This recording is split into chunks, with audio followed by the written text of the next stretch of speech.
Issue 2, published by Aftershock Comics. Written by the Miranda brothers, Inaki and Roy. I hadn't heard of them, to be honest. Inaki is the artist.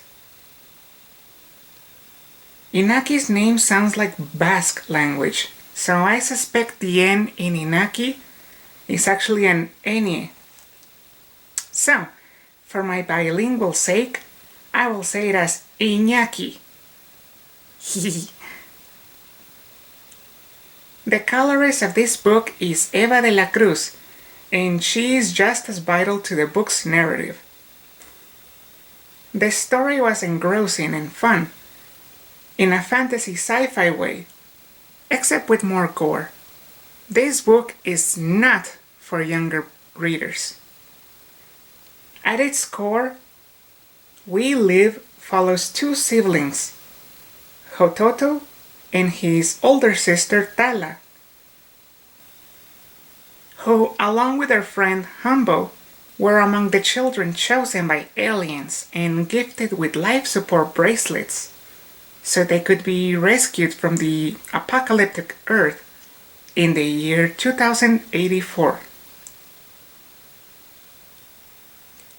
Real quick, here's the cover to issue number 1 for visual aid on what Hototo and Tala look like.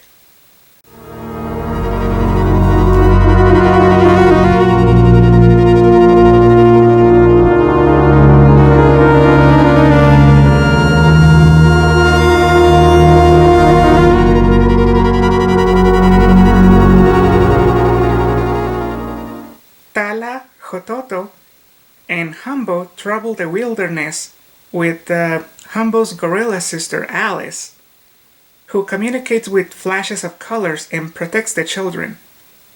The kids are part of a survival party that was meant to meet at a space shuttle that would take them away to the aliens' world and to safety.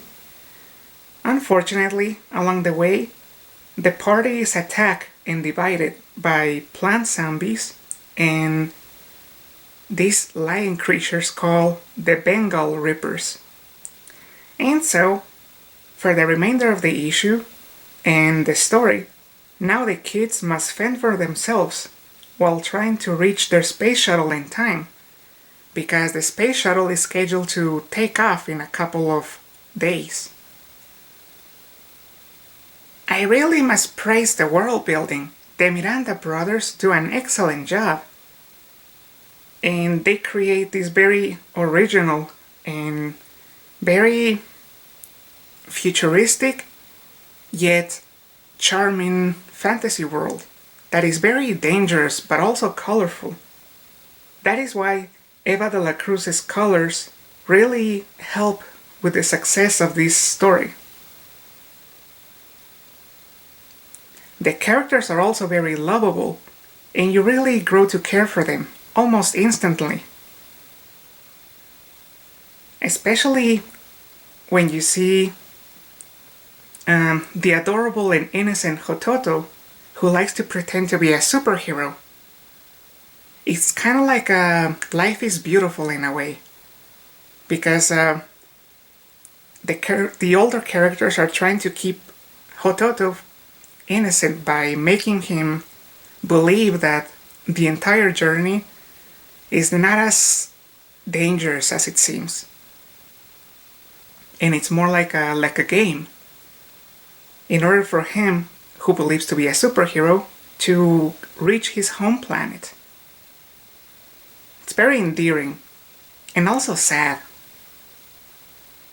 Poor Tala really had to grow up fast, and she really has a lot of responsibilities on her shoulders. Humbo, we also learn about Humbo's backstory and his connection with Alice. It is very unique. It is the kind of thing that makes you wonder if Humbo is going to stay behind and not leave the planet with the other children.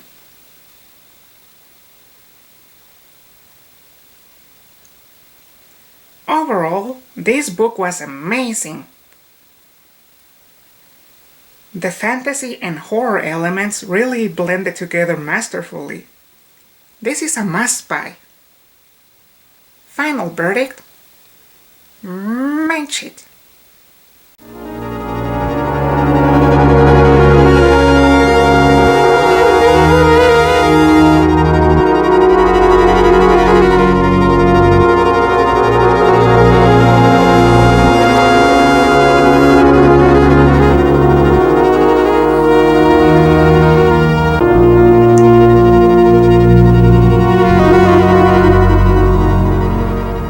Thank you for watching.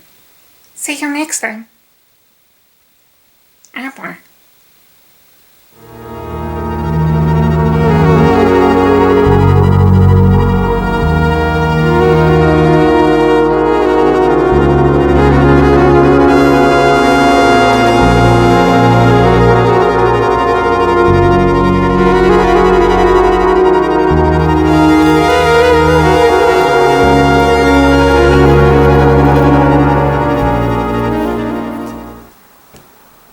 Night night.